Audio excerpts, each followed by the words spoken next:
Hello everyone welcome to my mini blog. बिहानको चिसो चिसो हुस्सोसँगै आज चाहिँ हाम्रो घरमा कार्यक्रम रहेको थियो, त्यस कारणले सबैजना जुट्दै थियौँ। म चाहिँ चिसो चियाको चुस्की लिँदै थिएँ र रमाइलो तरिकाले सबैजनाले खाना पकाउँदै हुनुहुन्थ्यो।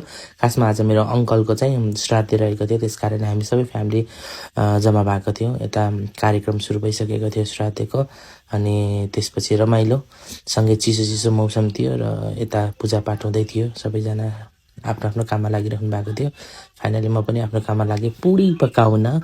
सबैजना आफ्नो आफ्नो काममा बिजी भएको कारणले मलाई पनि पुडी चाहिँ मलाई चाहिँ बेल्न आउँदैन, त्यस कारणले पुडी चाहिँ बनाइदिनलाई चाहिँ तल्दिनको लागि चाहिँ बसालिदिनु भयो र मैले सकि नसकी जानी नजानी मैले तलेको पुडी होइन, कुनै रातो कुनै सेतो त्यही भन्दै हुनुहुन्थ्यो, कस्तो तलेको कहिले कुनै रातो छ कुनै सेतो छ भनेर गफ दिँदै हुनुहुन्थ्यो। सबैजना हाँस्दै रमाइलो गर्दै काम गर्दै थियौँ र सबैजना आफ्नो आफ्नो काममा बिजी थियौँ, किनभने यतातिर एकदम चिसो चिसो छ मौसम। बिहानमा चाहिँ दिउँसोमा चाहिँ अर्कै काम नै छ।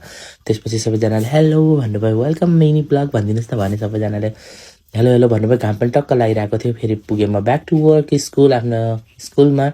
आज चाहिँ मेरो संविधान स्कुलमा क्लास थियो, त्यस कारणले म लिस्टहरू हेर्दै थिएँ, एनुअलको लागि रेडी पार्दै थिएँ। त्यसपछि पुगेँ म स्टुडियो, छाडाछित्रै थियो कामहरू। यो काम कसरी गर्ने होला मैले एक्लै भनेर भन्दै थिएँ, तर गर्नु पर्यो। गरेर म पुगेँ मेला। आज चाहिँ हाम्रो रिताशिषको प्रस्तुति थियो र नरेश दाईसँगै हामी सबैजना मेला पुग्यो। मेला पुग्न साथ म एकछिन घुमेर चाहिँ मेरो साथी रोशनको स्टलमा पुग्यो। जुन रोशन साथीले चाहिँ जुत्ताको स्टल लगाएका छन्, एकदमै सस्तो सस्तो जुत्ता पाउँछ है।